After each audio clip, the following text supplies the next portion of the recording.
Уважаемые родители четвероклассников, обратившись на WhatsApp по телефону, изображенному на вашем экране, вы можете получить доступ к качественным и недорогим урокам казахского языка, в которых все задания выполнены и переведены на русский язык. Сегодняшний урок мы показываем бесплатно в качестве рекламы. 85-й урок. Табигат ортак үйіміз. Природа – наш общий дом. На сегодняшнем уроке ты сделаешь прогноз содержания рассказа. Әңгіменің мазмұнын болжайсың. Новые слова сегодняшнего урока. Жаңа сөздер. Киік, сайгак, марал. Марал – вид оленя. Қорғау – защищать. Мал дәрігері – ветеринар. Раздел «Жаңа сөз үйренейік». Выучим новые слова. Давайте прочитаем и переведем слова под иллюстрациями. Марал, мал дәрігері, ветеринар, киік, сайгак. Бірінші тапсырма. Бос орындарға тиісті сөздерді қой. Задание первое. В пропущенные места вставь нужные слова.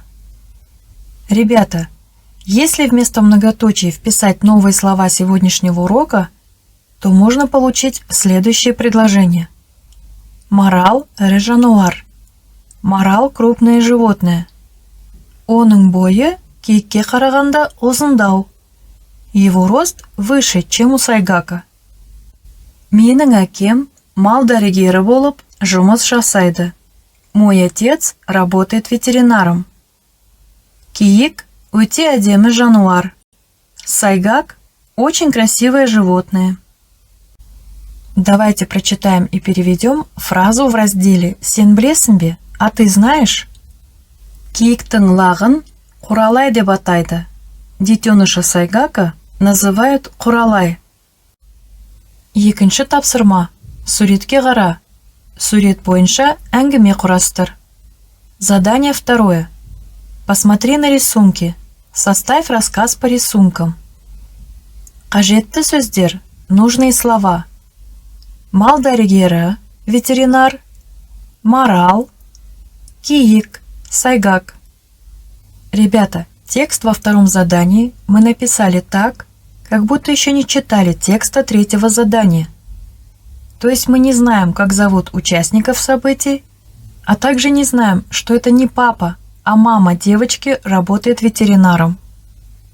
Анель аулада әткеншекте кітап оқып отыр. Анель читает книгу, сидя во дворе на качелях. Әжесі марал мен киіктің лақтарына су берді. Бабушка дала воду детенышам марала и сайгака.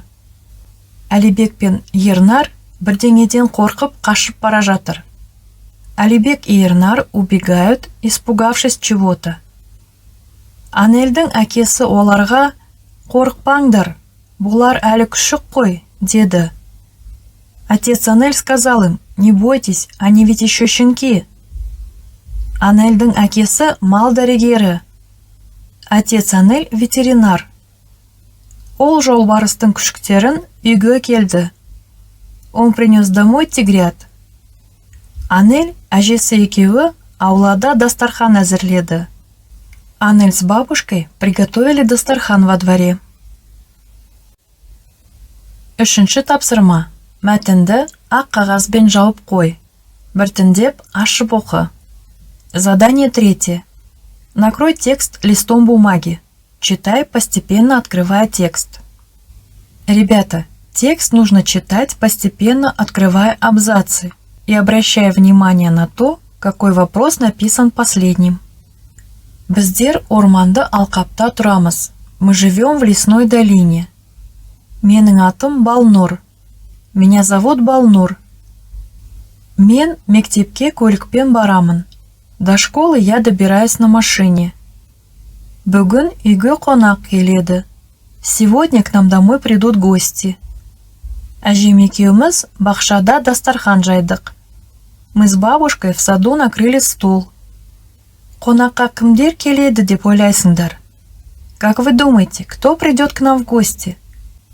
Әнуар мен Сәулет менің сыныптастарым. Ануар и Сәулет мои одноклассники. Аулада Ануар мен Сәулет әлденеден қашып жүр. Во дворе Ануар и Сәулет убегают от чего-то. Балалар неден қорықты? Чего испугались ребята? Киік пен маралдың лақтары оларға емес, әжеме жүгіріп келеді екен. Ведь детеныши Сайгака и Марала бегут не к ним, а к моей бабушке. Күн сайын олар осы шелектен су ішеді ғой. Ведь каждый день они пьют воду из этого ведра. Бұл жануарлар неге мұнда жүр? Почему эти животные ходят здесь? Менің анам мал дәрігері, моя мама ветеринар. Ол жараланған жануарларға көмек көрсетеді. Она помогает раненым животным. Ал менің әкем кім деп ойлайсыңдар?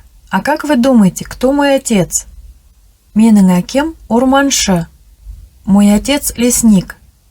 Арғы аталарым да орманшы болған. Мои предки тоже были лесниками. Табиғатты қорғау отбасымыздың ата кәсібі.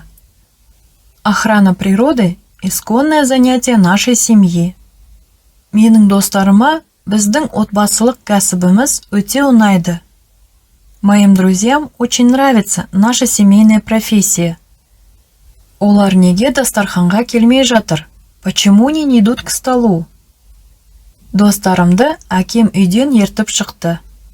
Моих друзей из дома вывел мой отец. Олар кішкентай жолбарыстың күшіктерінен қорқыпты. Они испугались маленьких тигрят. Прочитаем и переведем фразу в разделе «Назар аударайық». Обратим внимание. Ата кәсіп – атадан балаға мұра болып қалатын өнер немесе еңбек. Исконное, потомственное занятие – искусство или профессия, которая наследуется в семье от отца к сыну. Төртінші тапсырма. Сұрақтарды пайдаланып әңгімелесіңдер. Задание 4. Поговорите, используя вопросы. Балнур қай жерде тұрады? Где живет Балнур? Балнур орманды алқапта тұрады. Балнур живет в лесной долине.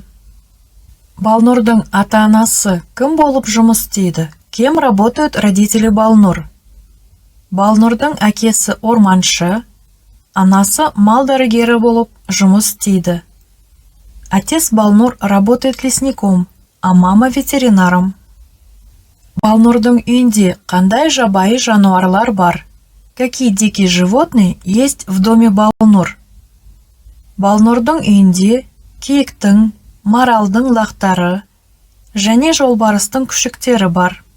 В доме Балнур есть детеныши Сайгака, Марала и тигрята. Балнурдың отбасын табиғат қорғаушылары деп айтуға бола ма? Можно ли назвать семью Балнур защитниками природы? Иә, Балнурдың отбасын табиғат қорғаушылары деп айтуға болады. Да, семью Балнур можно назвать защитниками природы. Урок окончен. Благодарю за внимание. До скорых встреч!